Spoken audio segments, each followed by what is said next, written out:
नमस्कार दोस्तों, study classes with are के साहू पर आप सभी का स्वागत है। दोस्तों, आज हम लोग इस वीडियो में झारखंड के सादान से संबंधित महत्वपूर्ण प्रश्न के बारे में डिस्कस करेंगे। दोस्तों, झारखंड के सादान से संबंधित जितने भी प्रश्न मैं आपके समक्ष लेकर आया हूं, सारे प्रश्न एग्जाम के अनुसार बहुत ही इंपॉर्टेंट है। दोस्तों, झारखंड में आने वाले समय में जितने भी एग्ज़ाम होने वाले हैं, सारे एग्ज़ाम में इस तरह के प्रश्न हमेशा पूछे जाते ही रहे हैं, इसीलिए यह टॉपिक्स मैं आपके समक्ष लेकर आया हूँ। तो चलिए दोस्तों, आज हम लोग देखते हैं झारखंड के सादान से संबंधित महत्वपूर्ण प्रश्न के बारे में। दोस्तों, वीडियो शुरू करने से पहले मैं आपसे यह भी कहना चाहता हूं कि अगर आप हमारे चैनल को पहली बार देख रहे हैं, हमारे वीडियो को पहली बार देख रहे हैं, तो इसे सब्सक्राइब कर दीजिए, साथ ही साथ लाइक और शेयर भी कर दीजिएगा दोस्तों। तो चलिए दोस्तों, शुरू करते हैं आज का पहला प्रश्न झारखंड के सादान से संबंधित। तो आज का पहला प्रश्न है, इनमें से किसे सादान कहा जाता है? तो ऑप्शन है झारखंड के मूल जनजाति को, झारखंड के गैर जनजातीय निवासी को, झारखंड में बाहर से आकर बसने वाले आदिवासी को, या झारखंड में बाहर से आकर बसने वाले सभी लोगों को। तो इसका सही जवाब जो हो जाएगा दोस्तों, वह होगा बी नंबर, झारखंड के गैर जनजाति निवासी को झारखंड में सादान कहा जाता है। चलिए अगला प्रश्न देख लेते हैं। अगला प्रश्न है, झारखंड में बाहर से आकर बसने वाले लोगों को झारखंड के आदिवासियों द्वारा क्या कहा जाता है? तो ऑप्शन है सादान, सादरी, दीकू या प्रदेशी कहा जाता है। तो इसका सही जवाब जो हो जाएगा वो हो जाएगा सी नंबर, दीकू कहा जाता है। झारखंड में बाहर से आकर बसने वाले लोग जो होते हैं, उन्हें झारखंड के आदिवासियों द्वारा दीकू कहा जाता है। चलिए अगला प्रश्न देख लेते हैं। अगला प्रश्न है, झारखंड की कौन सी जनजाति स्वयं को सादान मानती है? तो ऑप्शन है चीक बड़ाइक, करमाली, किसान या उपरोक्त सभी। तो इसका सही जवाब जो हो जाएगा वो होगा डी नंबर, उपरोक्त सभी। झारखंड की जो जनजाति है वह स्वयं को चीक बड़ाइक, करमाली और किसान, ये जो सभी जनजाति है वो अपने आप को सादान मानती है। चलिए अगला प्रश्न देख लेते हैं। अगला प्रश्न है, सादानों की भाषा को क्या कहा जाता है? तो ऑप्शन है सादानी, सादरी, उपरोक्त दोनों या इनमें से कोई नहीं। तो इसका सही जवाब जो हो जाएगा वो सी नंबर, उपरोक्त दोनों। सादानों की भाषा को सादानी और सादरी दोनों कहा जाता है, इसीलिए इसका सही जवाब जो हो जाएगा वो सी नंबर, उपरोक्त दोनों। चलिए अगला प्रश्न देख लेते हैं। अगला प्रश्न है, झारखंड के सादान इनमें से कौन सी भाषा बोलते हैं? तो ऑप्शन है खोरठा, पंच परगनिया, नागपुरी या उपरोक्त सभी। तो इसका सही जवाब जो हो जाएगा वो होगा डी नंबर, उपरोक्त सभी। झारखंड के जो सादान होते हैं, सादान जनजाति, वह खोरठा, पंच परगनिया और नागपुरी ये सभी भाषाओं का प्रयोग करते हैं। चलिए अगला प्रश्न देख लेते हैं। अगला प्रश्न है, झारखंड की कुल जनसंख्या में सादानों का हिस्सा लगभग कितना होता है? तो ऑप्शन है 25%, 90%, 60% या 10%। तो इसका सही जवाब जो हो जाएगा वो होगा सी नंबर, 60%। झारखंड की जो कुल जनसंख्या है उसमें सादानों का जो हिस्सा है वो लगभग 60% है। अगला प्रश्न है, झारखंड के सादानों के बारे में इनमें से कौन सा कथन सत्य है? तो ऑप्शन है सादानों का जो मुख्य पेशा है वो कृषि कार्य है, सादानों का मुख्य भोजन चावल, मक्का, दलहन आदि है, प्रजातीय दृष्टि से सादान आर्य हैं, या उपरोक्त सभी कथन सत्य है। तो इसका सही जवाब जो हो जाएगा वो डी नंबर, उपरोक्त सभी कथन सत्य है। इसमें बोल रहा है कि झारखंड के सादानों के बारे में कौन सा कथन सत्य है, तो इसमें ए, बी और सी ये तीनों कथन सत्य है, इसलिए इसका सही जवाब जो हो जाएगा वो डी नंबर, उपरोक्त सभी कथन सत्य है। चलिए अगला प्रश्न देख लेते हैं।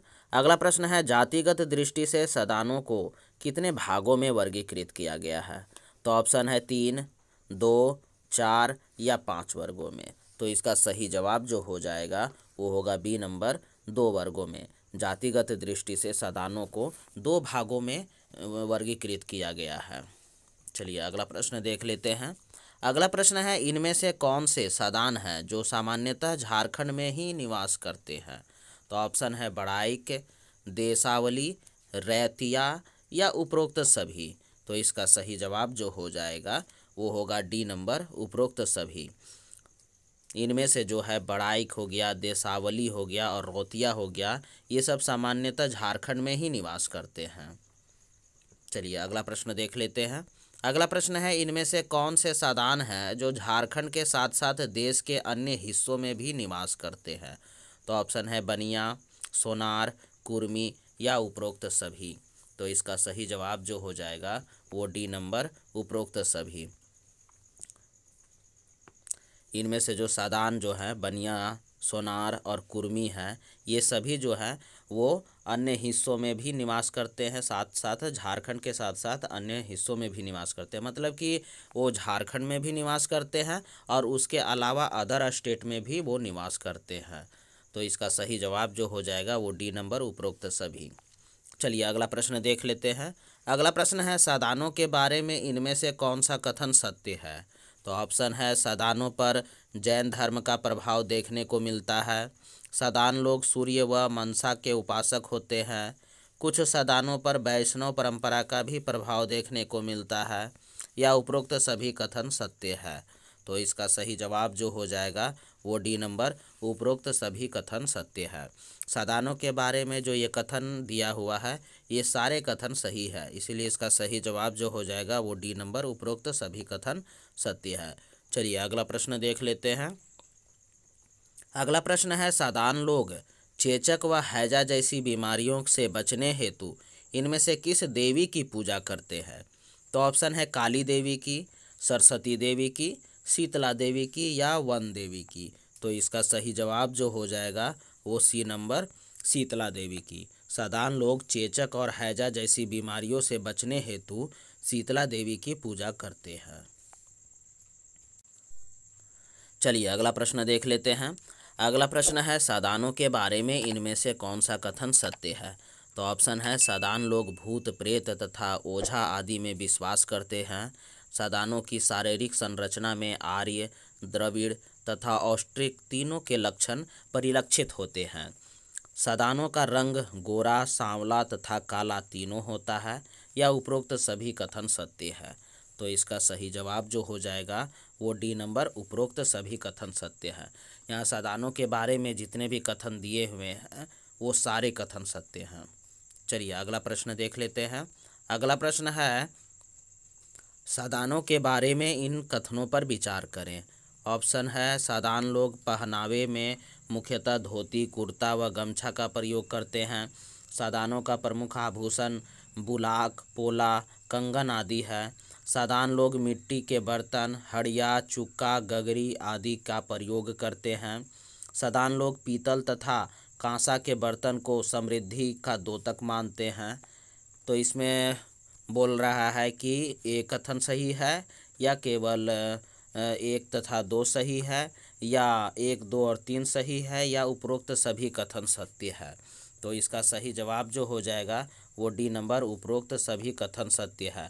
मतलब कि इसमें जो सादान के बारे में जो कथन दिया हुआ है, पहला, दूसरा, तीसरा और चौथा, ये सारे कथन सत्य हैं।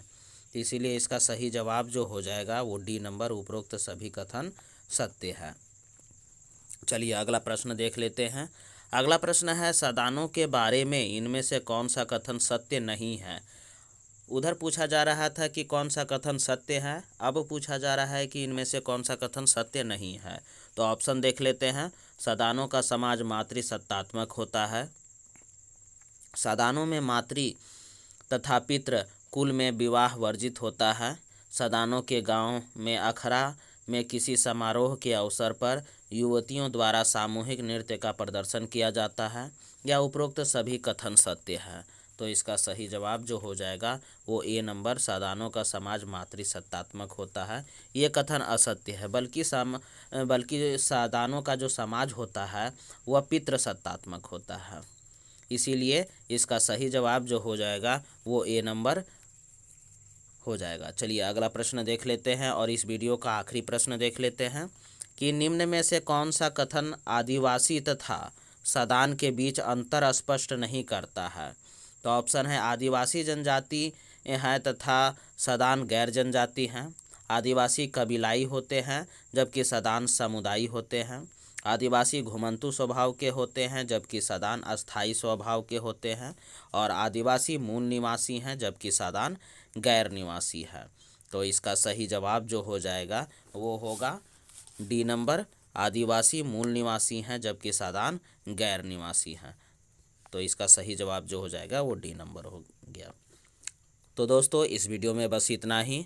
दोस्तों आपको हमारा वीडियो कैसा लग रहा है? अगर आपको हमारा वीडियो पसंद आ रहा है तो इसे लाइक, शेयर और सब्सक्राइब करना मत भूलिएगा दोस्तों। साथ ही साथ दोस्तों मैं आपसे यह भी कहना चाहता हूं कि दोस्तों टॉपिक बाय टॉपिक मैं आपको इस चैनल में वीडियो बनाता जा रहा हूं।